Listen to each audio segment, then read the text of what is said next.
Қайырлы күн баршаңызға. Бүгін миндальды пирог дайындап үйренеміз.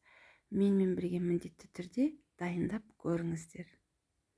Егер арнама тіркелмеген болсаңыздар, тіркелуді ұмытпаңыздар.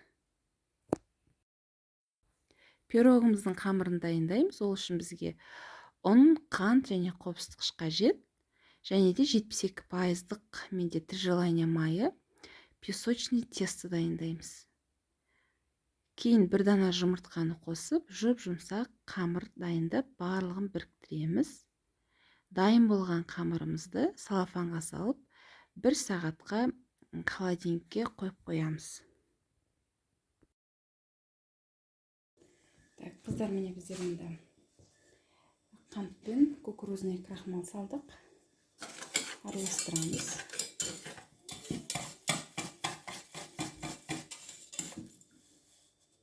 Енді осыған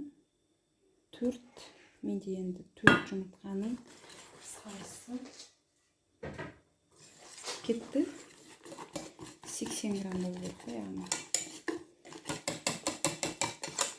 Араластырамыз.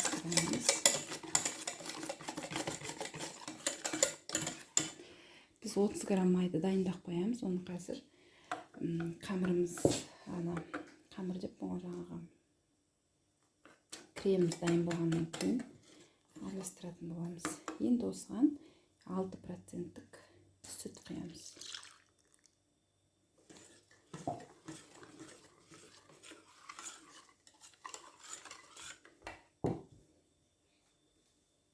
Дәл осы масын жай отқа барып, тағы да араластырамыз.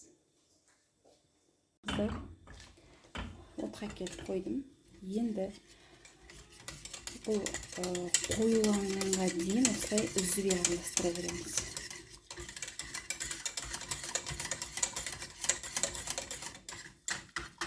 Түбі жабысып қалуы мүмкін, сондықтан да осылай араластырып тұру керекпіз. Міне бізде осылай қоюлана бастады. Майонез жасағандай желай осылай қоюланады. Мен деген отымды өте жай қойдым. Сонда сіздің кремдеріңіз жақсы болып шығады. Асықпай осылай барлығын араластырып тұрамыз.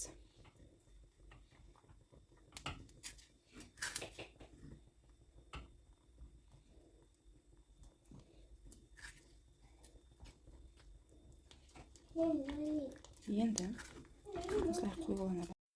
Біздің қайнатпалы креміміз осылай дайын бола бастаған кезде алдын ала дайындап өлшеп қойған майымызды қосып, майымыз ерігенше тағы бір араластырамыз.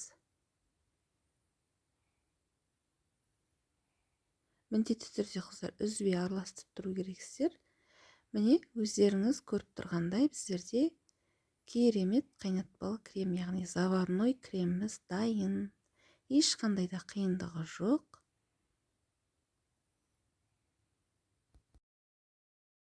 Қайнатпалы кремімізді бөлме температурасында қойып қоямыз. Ол суы керек әбден. Холодильникте қамырымды алып, диаметрі 26 сантиметр болатын формаға өздеріңіз көріп тұрғандарыңыздай орналастырдым. Қайнатпалы кремімізде суыды, міндетті түрде су керек. Содан кейін ғана барып варенка саласыздар. Мен дәл осы вареный сгущенканы қолдандым. Негізден ең жақсы өзіңізде бар вареный сгущенка қолданғандарыңыз дұрыс.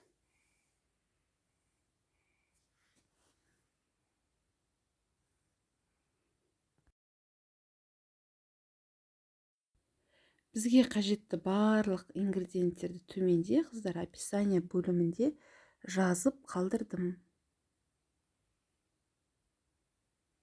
Енді бізге міндетті түрде блендер қажет.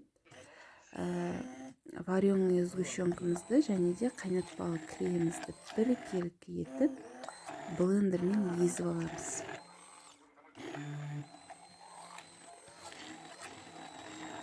Егер достар менің каналыма тіркелмеген болсаңыздар, міндетті түрде тіркеліп кетіңіздер.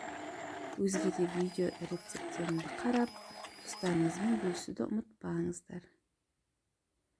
Міне біздің креміміз дайын.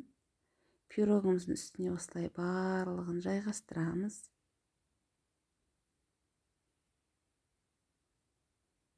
Шпательдің көмегімен теп-тегіс қылып тегістейміз.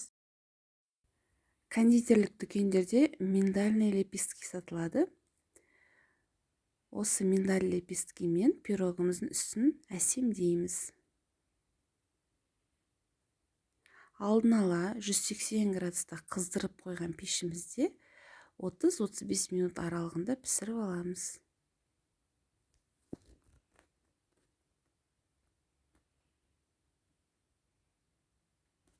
Сіздер де менімен бірге дайындап көріңіздер. Өте жасалу жолы оңай, әрі өте дәмді болып піседі. Сіздермен болған Дария. Менің каналыма тіркелуді ұмытпаңыздар. Өзге де видео рецепттермен сіздермен алдағы уақытта бөлісетін боламын. Ол үшін қоңырауша белгісін басуды ұмытпаңыз. Қош сау болыңыздар.